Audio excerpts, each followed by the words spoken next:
Hello there folks, and a very warm welcome back to What's for Tea. It's lovely to see you all again, and I hope that I find you all very well indeed, and thanks for coming over just to see how I make my basmati rice at home. And this recipe will give you perfect every time basmati rice. So if you are somebody who struggles to make rice at home, do give this one a go, because it really is foolproof. If you follow the method that I'm showing you and you use the quantities that I'm going to give you, you will have perfect rice every time. It will be light and fluffy and dry and just melt in your mouth. I would typically make this, if we're going to do chili con carne or a curry, something like that. And I am guilty of buying the microwave rices, but honestly, this is so much better. It just takes you a wee bit longer, but it is just so much tastier. So these are the quantities here. If you're using grams, I am going to make 4 portions, so that's my grams there. Or if you're going to use cups, because I know a lot of people use cups,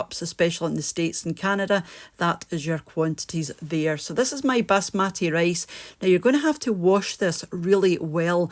I like to pop my rice into a sieve and just, use lukewarm water, not cold or boiling, a nice lukewarm water under a running tap until it goes almost clear. You want to get rid of the majority of the starch, probably about 90% of the way, just until your water is starting to run clear and it's not all cloudy anymore. So once you've done that, go over to your cooker, and you want quite a deep pan. Because I'm making 4 portions, I need quite a big pan. If you're making less, you won't need quite as big a pan, but you'll just get to know through to, doing it over and over again the size of pan that you're going to need. But use a nice big pan. Pop your water in, just leave it alone and bring it up to the boil. Once it starts to boil, you can grab a spoon, just give it a wee stir, and then to this I'm going to add some salt. So I'm just going to add half a teaspoon of salt. You can add more if you prefer a saltier rice, but I find in this quantity of rice, half teaspoon is fine. Give it another wee move around, and then here is where the magic happens. So turn this down as low as your cooker will go.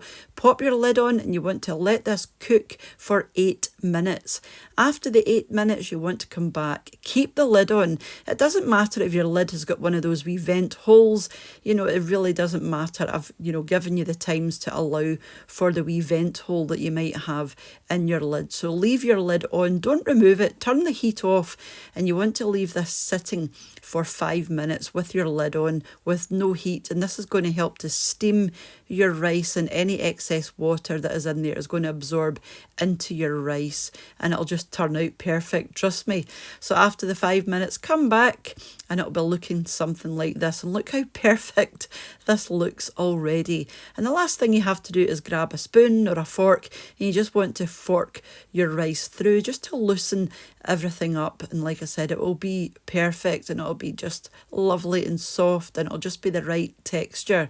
Yeah, so there we go. Easy as that, absolutely perfect. And just let this sit for a minute or so, just steaming away here, just to dry out ever so slightly. But this, in my opinion, is absolutely perfect. It's lovely and bouncy, as you can see, and not sticking together at all, because we've rinsed that thoroughly before cooking. I'll just give you a wee close up here just so that you can see. So trust me, it is all lovely and separated, as you can see here, not clumping together at all, and it's perfectly cooked as well. It's just beautiful and soft, just such a lovely texture. So like I said, we would typically have this with a nice curry or a chili con carne, something like this. And this freezes really well as well. Once it's cooled down completely, you can pop this into freezer bags or into a freezer container. It'll be quite happy in the freezer just to reheat at a later date.